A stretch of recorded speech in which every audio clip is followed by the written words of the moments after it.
आज मैं अपने लैपटॉप के बारे में कुछ बातें शेयर करने जा रहा हूँ जो मेरे को अभी तक यूट्यूब पे वैसा रिलेटेड वीडियो नहीं मिला था। तो मैं सोचा कि मैं इस पर अपने लैपटॉप पे वीडियो बना के डाल दूँ। कुछ रैम का इशू था, तो चलिए अभी आप लोगों को मैं बताता हूँ मेरे लैपटॉप के साथ क्या हुआ था। मेरा लैपटॉप है, अभी आपको दिखाता हूँ मैं अपने लैपटॉप को। ये मेरा लैपटॉप है जिसमें मैं जब लिया था जब स्टॉक था लैपटॉप, तब इसमें 8 GB रैम लगा हुआ था और मैंने ऊपर से 16 GB और लगाया है, मतलब 24 GB टोटल है अभी इस पर रैम लगा हुआ। मगर मैं जब रैम ख़रीद रहा था तो यहाँ पे स्टिकर लगा हुआ है, यहाँ पे आप देख सकते हैं DDR4 3200 मेगाहर्ट्ज़ का रैम लिखा हुआ है, लग जाएगा इसे कहाँ पे लिखा हुआ है। तो मैंने ऑनलाइन परचेज़ किया था 3200 मेगाहर्ट्ज़ का डाटा का ख़रीदा था। ये ख़रीदा था मैं, जो इसका ये रिसीव हुआ था मेरे को 5 अप्रैल को। तो मैं इसे कुछ दिन बाद इसको लगाया तो ये सपोर्ट नहीं किया मेरे इस डिवाइस पे। उसके बाद मैं कंपनी पे कॉल किया, उससे बात किया तो उसने भी यही बताया कि ये तो सेम रैम है मगर ये इसमें सपोर्टेड नहीं है ये। तो मैंने फिर एक और रैम ख़रीदा कुछ दिन बाद 16 GB का, क्रूशियल का ख़रीदा 16 GB का। अभी जो इसमें इंस्टॉल लगा हुआ है इसके लिए मैं एक बार रांची जा चुका हूँ लगवाने के लिए कस्टमर क्या बोलते सर्विस सेंटर पे, और कस्टमर केयर में बात किया था तो वो मेरे पे सजेस्ट इसी पे किया गया था। तो मैंने इस वाले डाटा का 16 GB का रैम को ऑर्डर किया था, जो कि इसमें काम नहीं किया था। ये दूसरे लैपटॉप में भी डाल दिया हूँ मैं, और ये अभी लगा हुआ है 16 GB का। और इसका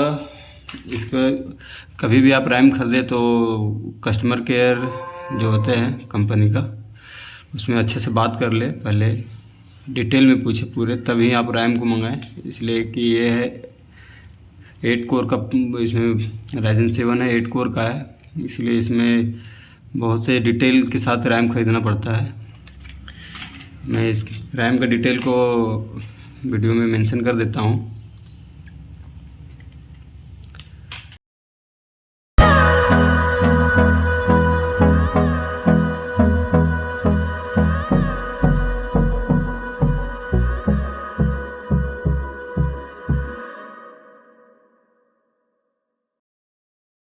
जब मैंने 16 GB का रैम क्रूशियल का लगाया तो मैं आपको भी दिखाता हूँ, मेरे लैपटॉप में भी लगा हुआ है तो अभी खोल के तो नहीं दिखा सकता हूँ।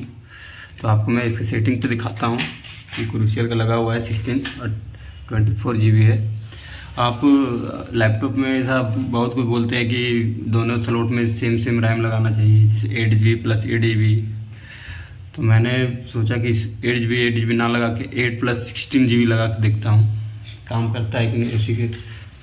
उसी के लिए मैंने 16 GB का रैम को ऑर्डर किया था। अभी मैं अपना लैपटॉप का टास्क मैनेजर खोल के आपको दिखा रहा हूँ मेरा रैम अभी कितना लगा हुआ है। देखिए मेरा रैम अभी 24 GB लगा हुआ है, जिसमें अवेलेबल 23.4 GB है, जिसमें यूज हो रहा है 10.7 GB। और देखिए यहाँ पे 2 स्लॉट, यहाँ पे देखिए 2 हो गया स्लॉट, यहाँ पे 200 मेगाहर्ट्ज़ का है। एक पहले वाला रैम, पहले स्लॉट में 8 GB लगा हुआ है, दूसरे स्लॉट में 16 GB लगा हुआ है। ये रैम भी शो कर रहा है, प्रॉपर वर्क भी कर रहा है मेरे में। मेरा रैम खरीदने समय ये 3200 मेगाहर्ट्ज़ और DDR4, ये इसके अलावा भी एक चीज़ और देखना पड़ता है कि यहाँ पे जो रेड कलर का साइन से अंडरलाइन किया हुआ है उसको भी आप 8 कोर वाले लैपटॉप में आप देख सकते हैं। इस चीज़ को आप रैम खरीदते समय ध्यान दें। सारी बातें बताई अभी। ये मेरे laptop Asus TUF A17 model के लिए था। अब दूसरे लैपटॉप के साथ कंपेरिजन ना करें इस वीडियो को लेके कि आप दूसरे लैपटॉप में भी 8 + 16 लगा ले, ऐसा नहीं ना करें आप। इसलिए ये मेरा लैपटॉप मॉडल है, इसी लैपटॉप मॉडल पे आप यूज करें इस बात को दूसरे लैपटॉप में ना यूज करें। और वीडियो आपको अच्छा लगा तो चैनल को लाइक कीजिएगा, चैनल को सब्सक्राइब कीजिएगा। वीडियो देखने के लिए थैंक यू सो मच।